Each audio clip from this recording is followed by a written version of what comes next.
लोग कल भी दुखी थे, लोग आज भी सुखी नहीं। हम लोग कब समझेंगे कि दिलों का सुकून अल्लाह के करीब होने से है, दुनिया के पीछे भागने से नहीं। वो रब तुम्हें आजमाएगा दुनिया की मोहब्बत दिखाकर, फिर पूछेगा बताओ कौन है तुम्हारा मेरे सिवा। ये दिल उदास है, दुआ आपके पास है मेरे रब। अल्लाह पाक वो जानते हैं जो आप कभी किसी से नहीं कह सकते।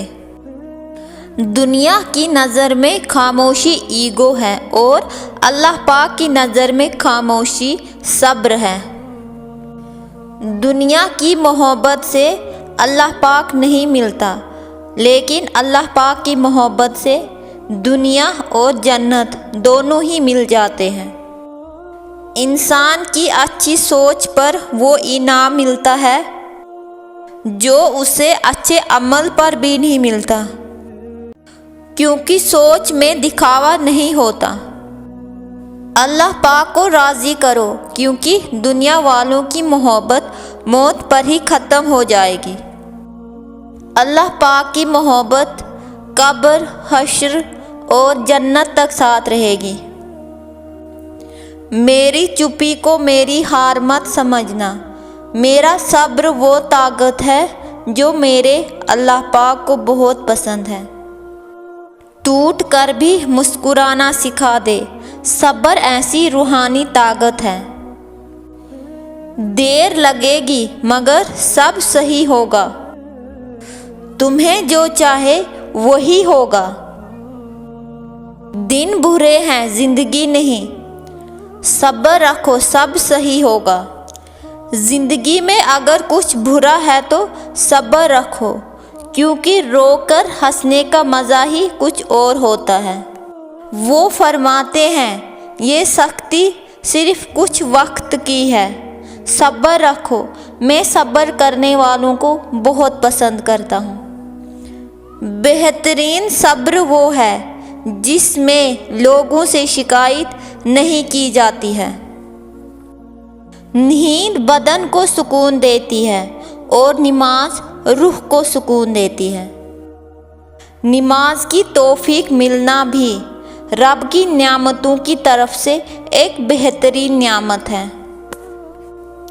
सर्दी के मौसम में फज्र की नमाज हमारी रूह को ताज़ा करती है। कामयाबी कहाँ तलाश करते हो, वो दिन में 5 बार तुम्हें बुलाता है, आओ कामयाबी की तरफ। अगर नमाज पढ़ने वालों को ये मालूम हो जाए कि उसकी रहमत ने उन्हें घेर रखा है, तो फिर वो कभी सजदे से सिर ना उठाएंगे। और जब नमाज की तौफीक मिल जाए तो समझ लो ये कबूलियत के लम्हात हैं। खुद को नमाज की इतनी आदत डाल दो कि तुम्हें नमाज के बगैर सुकून ना मिले। ज़्यादा सोचना इंसान को ख़त्म कर देता है। बस नमाज पढ़ो और अल्लाह पाक पर छोड़ दो। दुआएं रद्द नहीं होती, बस बेहतरीन वक्त पर कबूल होती हैं। नमाज की पाबंदी इंसान को मुश्किल वक्त को आसान कर देती है।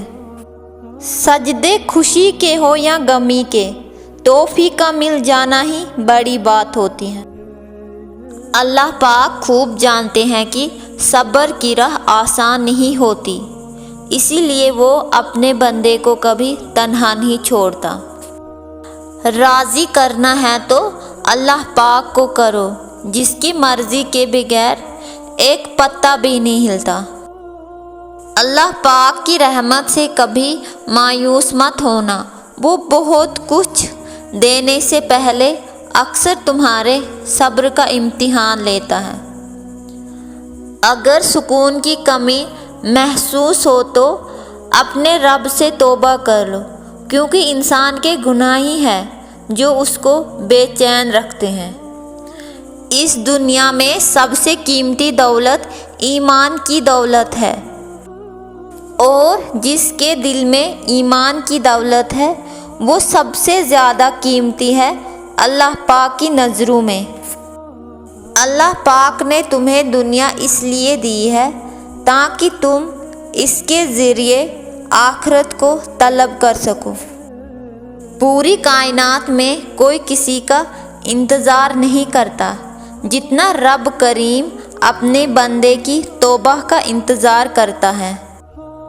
ضروری نہیں کہ ہم سب کو پسند آئے، ایسی زندگی جیو کہ اپنے رب کو پسند آ جائے۔ زندگی ایسے بسر کرو کہ دیکھنے والے آپ کے دکھ پر نہیں بلکہ آپ کے صبر پر حیران ہو جائے۔ اور جو تم جسے ڈپریشن کہتے ہو نا، وہ نماز نہ پڑھنے کا نتیجہ ہے۔ تہجد کے وقت اگر آنکھ کھل جائے تو سمجھ جانا بلاوا عرش والے کی طرف سے آیا ہے۔ الحمدللہ کہو ہر حال میں، کیونکہ اپسیٹ ہونے کا کوئی فائدہ نہیں، ہوگا تو وہی جو اللہ پاک نے طے کر رکھا ہے۔ اور جو شخص آخرت چاہتا ہے نا، وہ دنیا کی خوبصورتی کو چھوڑ دیتا ہے۔ صرف اللہ پاک ہی ہے جسے جتنا جھک کر محبت مانگی جائے اتنی ہی بلندی نصیب ہوتی ہے۔ تنہائی بھی سکون بن جاتی ہے جب تنہائی میں اللہ پاک کی یاد آ جاتی ہے۔ یا رب مجھے میرے حال پر کبھی نہ چھوڑنا، میرا کوئی نہیں ہے تیرے سوا۔